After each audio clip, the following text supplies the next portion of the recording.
Hey guys, this is Jay Calderon with Jay Unboxing here, going over the week's biggest fights involving the biggest names, the fighters, the biggest moments of the weekend, and then handing out some fighter grades. And as always, I'm curious to know what you guys think and the grades you'd like to give out as well. Would love to hear those down in the comments below. Leave all those kind of thoughts there. If you agree with me, disagree with me, love to hear it all. And it wasn't a very busy weekend, to be honest. However, the crown jewel of the weekend, which was Michael Conlan versus Leigh Wood for a portion of the WBA featherweight title, was pretty damn interesting. A remarkable fight, and before I even get into the sort of details of it, definitely something that I think if you haven't seen it, you should go back and watch it. It was a tremendous, tremendous fight that had a lot of ebbs and flows. It was an even money fight in terms of what most people kind of thought going into it. Certainly the odds suggested that. Certainly I suggested that in making my prediction, which I ended up getting wrong. Sad. But nonetheless, when you actually watch the fight, it was a tremendous fight that really sort of showcased how close a fight it really was, and how good fights can be when they're matched and marked as fights that are close. Like when they're competitive, they tend to turn out significantly better. What a great fight. And again, go back and watch it if you haven't. But in any event, we're going to kind of go over some of the grades for that particular event, obviously starting off with that main event. So let's get into it. Now, the first fighter we're going to look at here is, of course, Leigh Wood, who defeated Michael Conlan via 12th round knockout. This, of course, took place in the featherweight division and, of course, was for a portion of that WBA title, as mentioned. And the grade that I'm going to have to go with here is an A-. This is the biggest win of his career. I mean, winning that portion of the title against Zukan was the biggest win of his career. This now follows that and becomes the new biggest win of his career. And he had to come from behind to do it. And the way in which he did it made it so much more spectacular. It just shows how much damn heart he had to come back strong and continue to show, just put on this kind of remarkable story the way that he did. Did he show flaws? Of course he did. He got tagged early, right in that first round, after having a pretty decent couple of opening minutes, to be fair. He got tagged with a big shot that he did not see coming, a left hand over the top, and it looked like it might have been over if that round had gone on for another 20, 30 seconds. And Conlan's not a big puncher, yet throughout the fight, of course, Wood was affected by some of those shots, especially those body shots later in the fight. Yet he persisted. He continued to shine on in this fight, and it was a really remarkable performance that ultimately ended with that devastating shot that just didn't seem to really be a huge shot, but devastating in the effect that it had, that ultimately stopped Conlan in his tracks and forced him to tumble out of the ring head first, and of course cause an immediate halt to the action. Thankfully, he turned out to be okay, and even followed up on Twitter with saying that he wanted a rematch and was in good spirits, it seemed, but still a kind of scary moment for the time being. Not to take away, of course, from the performance of Wood. Early fight of the year candidate, in my personal opinion, might be hard to win for it just because it's a little bit of a lower profile fight, but from the action and the story that the fight told, it was definitely a fight that's worth that kind of consideration. And of course, the winner of this fight is definitely going to have some pretty high marks, so that's the grade Leigh Wood gets.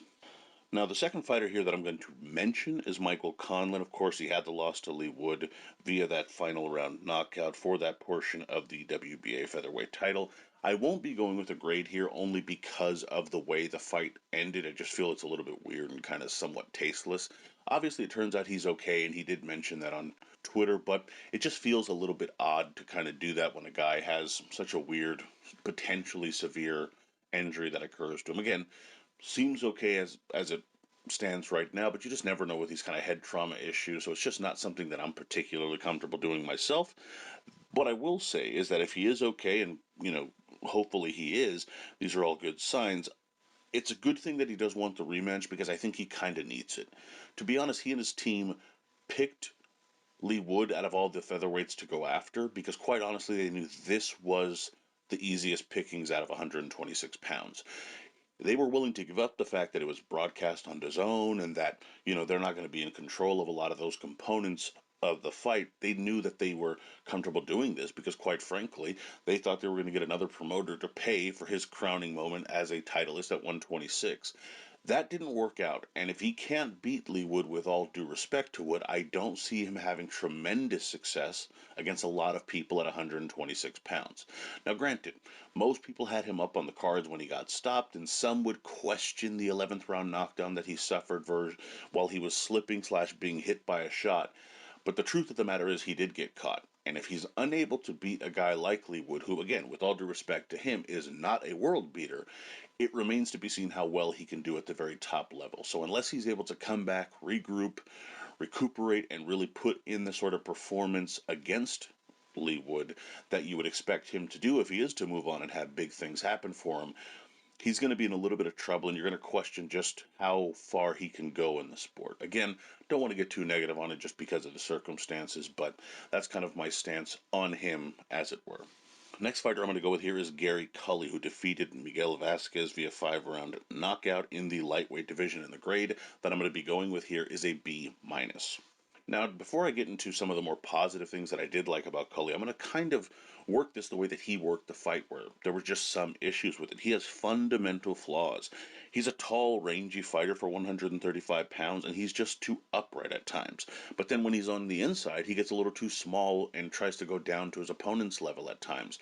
Against the very best and the craftiest fighters, that's not going to always work out.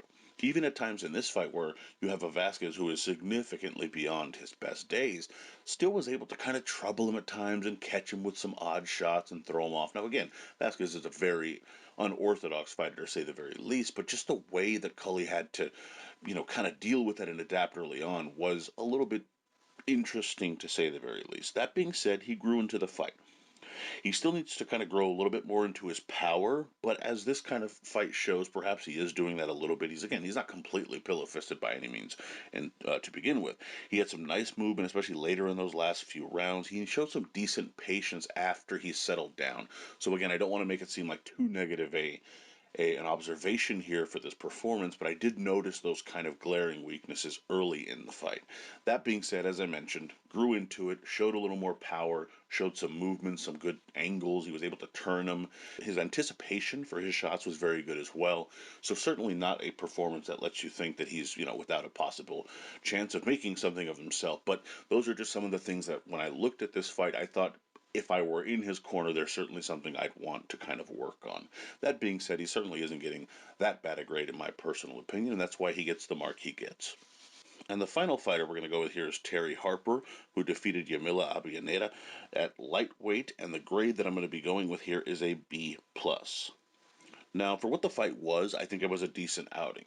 She didn't look spectacular, but you don't necessarily expect someone to, coming off of a stoppage loss, really coming off of any kind of loss, you just don't expect them to come out necessarily all guns blazing. You just want to see if they're maybe a little more gun shy, maybe a little more apprehensive. Harper seemed on, she was willing, ready, and able to fight, and I think she put in a decent performance, as it were, considering the circumstances. It was effectively a confidence builder after that stoppage, and I think it served its purpose in that way. Issues remain the same to some degree. She's not a massive puncher, and she can be caught and stunned. And that's always a bad combination where if you do get into trouble or if you're being outboxed, you can also be hurt and you can't bail yourself out necessarily because you don't have the power to do so. And while she can box and move at times, she isn't the slickest fighter, so she is going to be caught no matter what. It's one of those kind of damned if you do, damned if you don't moments where she really just has to kind of find the right fights for her at this point in her career to really map out the best approach to her career. Because if she goes out just trying to fight the very best in the divisions at which she competes, she might run into some more trouble than she's looking for. It's just one of those careers that you have to handle with a little bit more caution.